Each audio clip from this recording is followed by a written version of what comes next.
हाँ बोल विक्रम. एक महत्वाची बातमी द्यायची. महत्वाची? हाँ बोल ना. आम्ही घर सोडलं. काय?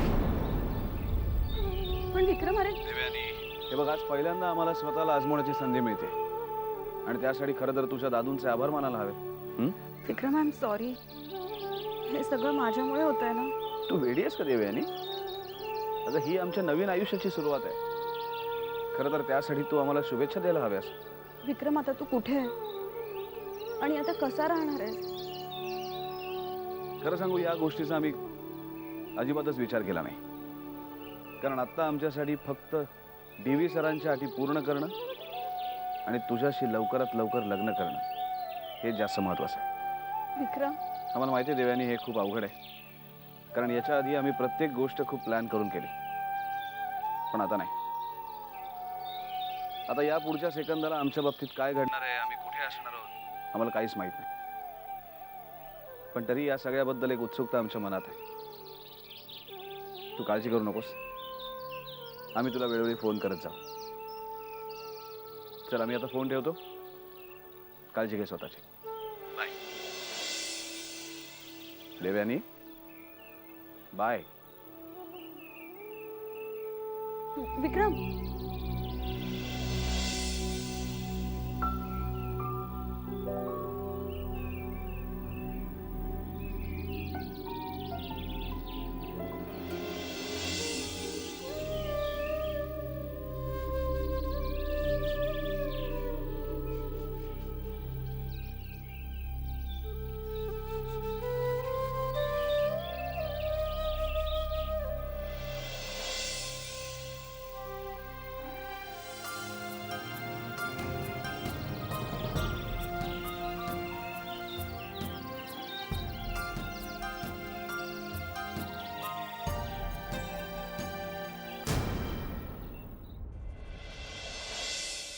आम्हाला काही समजेनसं झालंय.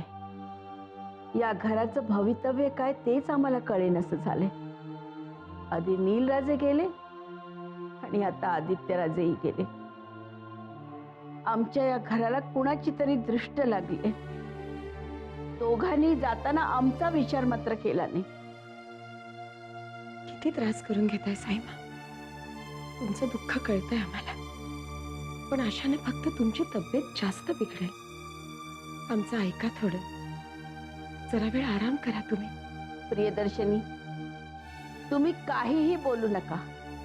हे सगळं तुमच्यामुळेच घडलंय. तुमच्या बरोबर ती रागिणी आणि देवयानी सुद्धा तेवढीच जबाबदार आहे. साईमा, प्रियदर्शनी, तुम्हीच आदित्यराजांना भडकवलेत, त्यांच्या स्वाभिमानाला डिवचलेत आणि आता आमची समजूत घालता. या सगळ्यासाठी आम्ही तुम्हाला कधीही माफ करणार नाही आहोत. ताईसाहेब, सायमनसाठी सूप आणलंय. तुझा जी.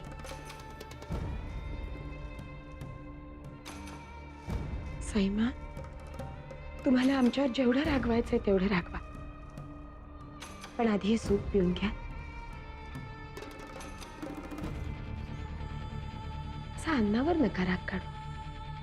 स्वतःला नका त्रास करून घ्या. आम्हाला तुमच्याकडून काहीही घेण्याची इच्छा नाहीये. साईमा, अशाने जास्त त्रास होईल तुम्हाला. प्रियदर्शनी, आम्ही तुम्हाला सांगतोय ते तुम्हाला कळत नाहीये का? आम्ही आता फक्त रणवीर राजेंची वाट पाहतोय. आम्हाला त्यांच्याशी बोलायचंय. आमची खात्री आहे ते आदित्यराजेंना घरी घेऊन येतील. भैया साहेबांचा हुकूम आदित्यराजे कधीही मोडणार नाहीत याची आम्हाला खात्री आहे. त्या दोघांचे स्वभाव तुम्हाला चांगले ठाऊक आहेत साईमा. जे घडायचंय तेच घडेल. तुमच्या अशा वागण्याने फक्त तुम्हाला त्रास होईल आणि जे काही घडतं ना, त्याला कुठेतरी आपणही कारणीभूत असतो. थोडंसं खाऊन घ्या प्लीज.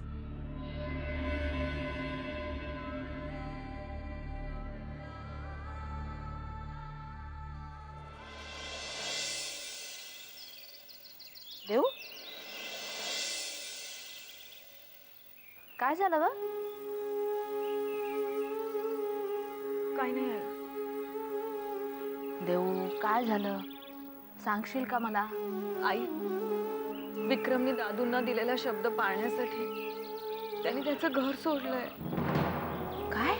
हो, आता तो दादूंच्या सगळ्या अटी पूर्ण करणार आहे. हे जे काही चाललंय ना ते चांगलं का वाईट मला कळत नाही, पण देऊ मला खरंच काळजी वाटते ग तुझी. जे तुझ्यावरच्या प्रेमासाठी तो हे सगळं करतोय, पण तुझा आणि विक्रमचा विचार मनात आला ना की जीव कासावीस होतो माझा. आई प्लीज, निदान आता तरी असं बोलू नको. आई, विक्रमने घर सोडलंय माझ्यासाठी. या परिस्थितीत मी त्याला एकट्याला नाही सोडणार. आणि बघ ना तो माझ्यासाठी केवढं करतोय. आता तरी खात्री बाळग की तो मला नक्की सुखात ठेवेल. देव करो आणि अगदी तू म्हणतेस तसंच हो. जनी, अगं या घरात चालले तरी काय? आधी नील भैया घर सोडून गेले, आता विक्रम भैया. काय होणार हे कुणास ठाऊक. हे होणारच होतं आणि ते बरोबर पण आहे.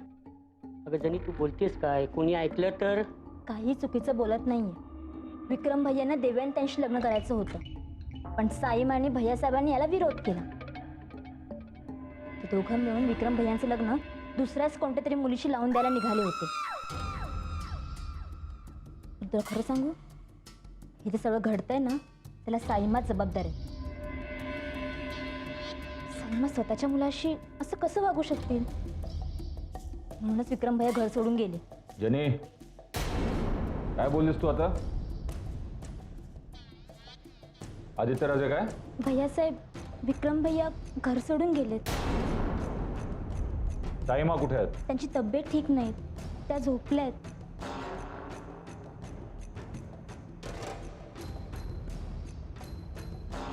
जनी, तू बघ, भैयासाहेब विक्रम भैयांना घरी घेऊनच येतील.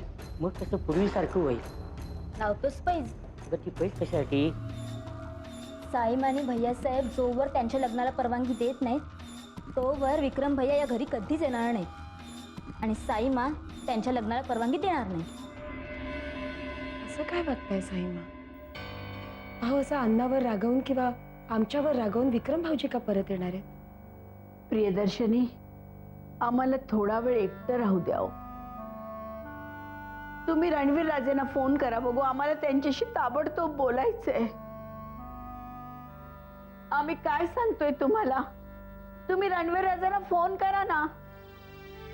रणवीर राजे पाहिलं तर आदित्य राजे घरातून निघून गेलेत. आम्हाला समजलंय सगळं, पण ते असे अचानक कसे काय गेले आणि कुठे गेले, कशासाठी गेले? कुणाला तरी माहिती असेलच ना?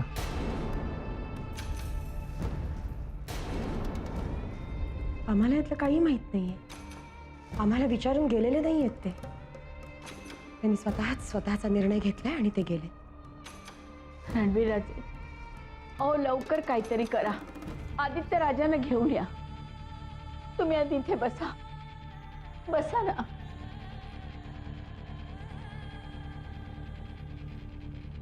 रणवीर राजे, आदित्य राजांना लवकर घरी घेऊन या.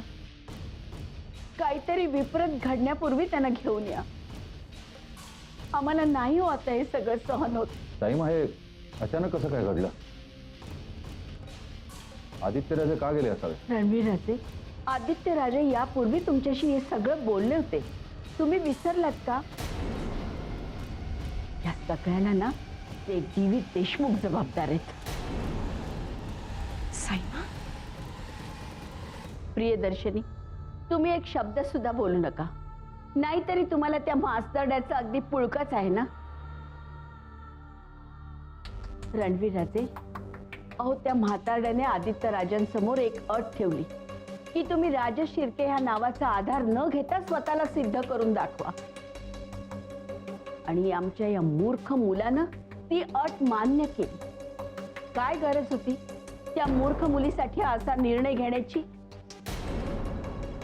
त्या फडतूस माणसांसाठी त्यांनी स्वतःच्या आईला सुद्धा दुखावलंय.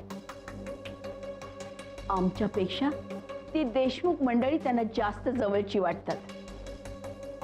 रणवीर राजे, लवकरात लवकर तुम्ही आदित्यराजेंना परत घेऊन या.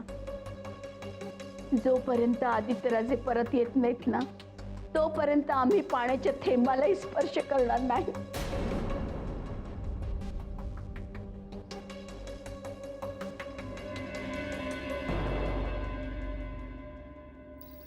घर तर सोडलं तुम्ही आदित्यराजे, पण आता पुढे काय? काय करणार आहात? कसे राहणार आहात? आणि कुठे राहणार आहात?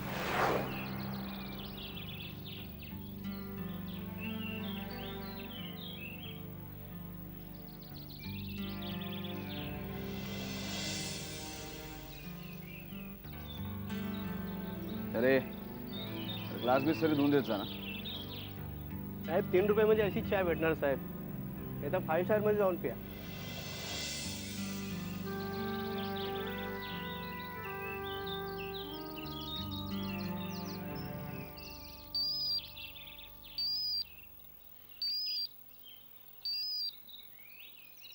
हॅलो, आदित्यराजे कुठे आहात तुम्ही?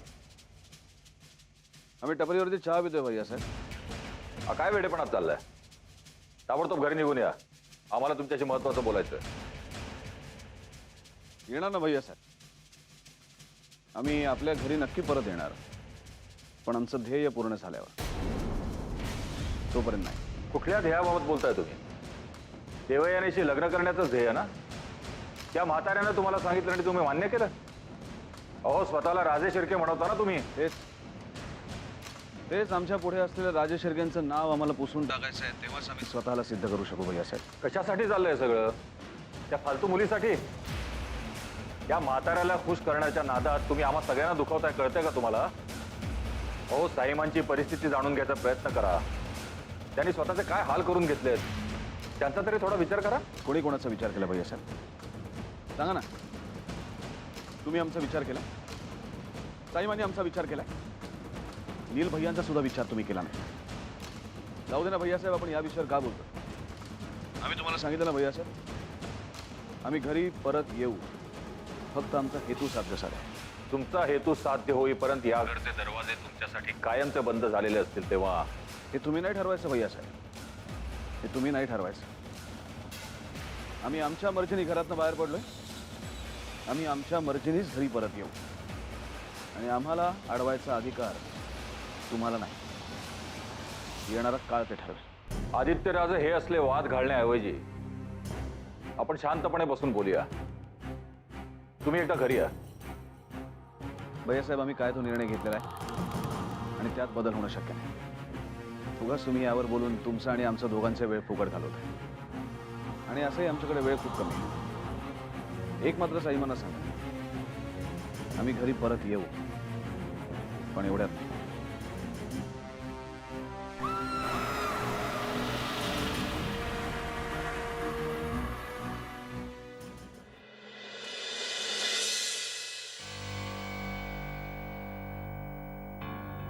नीलभैया, इतके वर्ष तुम्ही आपल्या घरापासून दूर का राहत होतात हे आम्हाला आम्ही घर सोडल्यानंतर लक्षात आलं. खरं सांगू, खूप रिलॅक्स वाटतं आता. असं वाटतं की आमच्या मनावर एक प्रकारचं ओझं होतं, आणि आता आता मात्र आम्हाला कोणाचीच भीती बाळगण्याचं काही कारण नाही. भाऊजी, तुम्ही घर सोडताना साईमांची किंवा भैयासाहेबांची काय रिॲक्शन होती? त्यांना काय वाटलं असेल हे जाणून घ्यायची खरं तर आम्हाला गरजच वाटली नाही. भैयासाहेबांच्या अहंकाराला नक्की धक्का लागला असेल, पण आता हा विचार करण्यात काही अर्थ आहे असं मला खरंच वाटत नाही.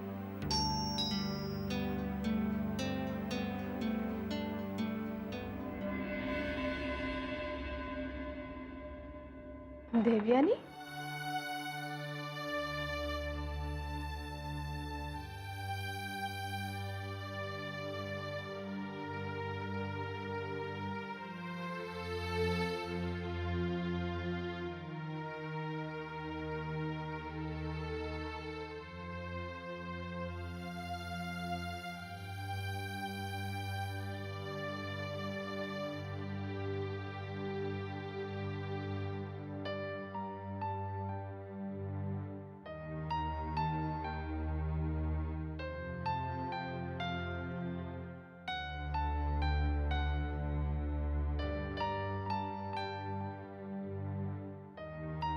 देवयानी भैया तुम्हाला पटतो ह्याचा निर्णय? वाटतं तेवढं सोपं नाहीये विक्रम हे.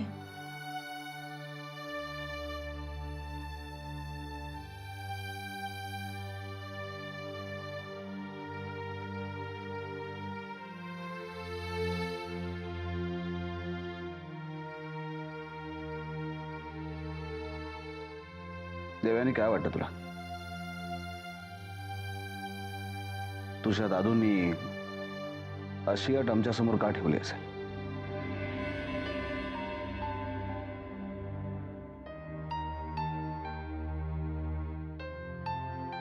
त्यांना काय वाटलं? अशी अट घातल्याने तुझ्याशी असलेला आमचा लग्नाचा निर्णय आम्ही बदलू, आम्ही माघार घेऊ. नाही देवयानी, आता माघार नाही. तुझ्या दादूंना पहिल्यांदा आयुष्यात हार पत्करायला लागणार आहे,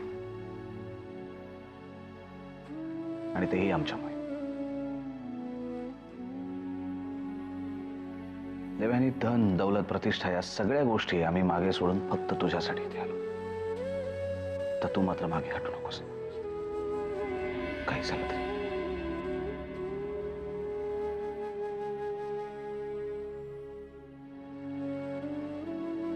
आम्हाला आता फक्त तुझी साथ हवी, कायमची.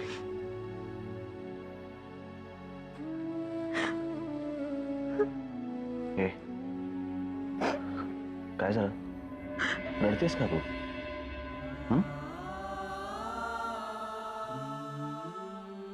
तुझं माझ्यावर प्रेम आहे माहिती होतं,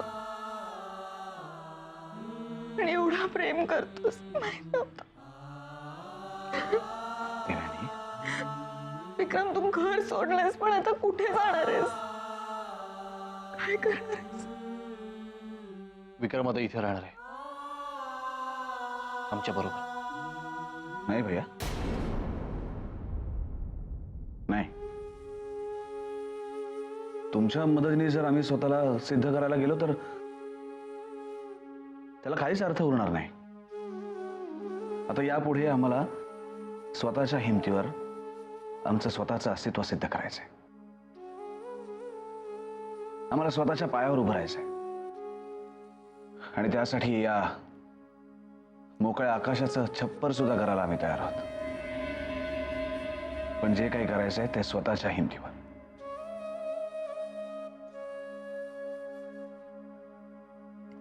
हे बघ विक्रम, दादू त्यांच्या जागी बरोबर होते, पण आता तुला इथे राहण्यात काय प्रॉब्लेम आहे?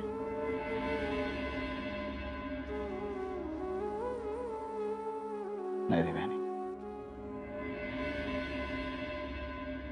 एकदा आव्हान स्वीकारायचं ते पूर्णपणे स्वीकारायचं, नाही तर अजिबात स्वीकारायचं नाही, या मताचे आम्ही. आता असंही आम्ही घरातनं बाहेर पडलोय. आम्हालाही कुठेतरी छोटी मोठी नोकरी मिळेल, आणि तुझ्या दादूंना शब्द दिल्याप्रमाणे त्यांच्या नजरेत आम्ही स्वतःला सिद्ध करून दाखवू. विक्रम, देवयानी, आम्ही हे सगळं तुझ्या दादूंच्या नजरेत आमचं अस्तित्व सिद्ध करण्यासाठीच करतोय. पण याचा अर्थ हा नाही की आमच्या घरावरचा हक्क आम्ही सोडून दिला. तो आजही तसाच आहे, आणि तसाच राहील अबाधित. उलट तुम्हा दोघींनाही आपल्या घरात हक्क मिळवून द्यायची जबाबदारी आमची, आणि हा शब्द आहे आमचा.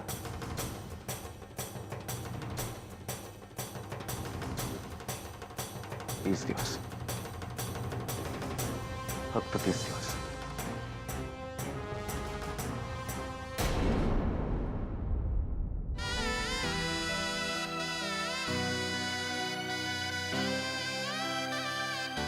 त्यानंतर